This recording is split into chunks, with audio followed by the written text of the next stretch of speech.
আসসালামু আলাইকুম। আজকে আমি প্রথমবারের মতো ক্যান্ডেল বানাবো। তো তার জন্য আমি এখানে একটা কাঁচের গ্লাস নিছি। এবার এর ভিতরে আমি কিছু শামুক দিব। এই শামুকগুলো আমি কক্সবাজার থেকে এনেছিলাম।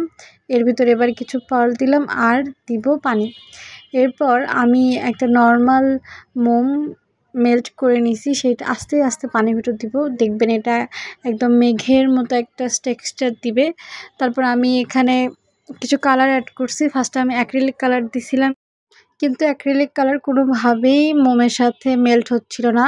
পরে আমি এখানে অয়েল রং দেই, সেটা খুব সুন্দর করে মোমের সাথে মিক্স হয়ে যায়।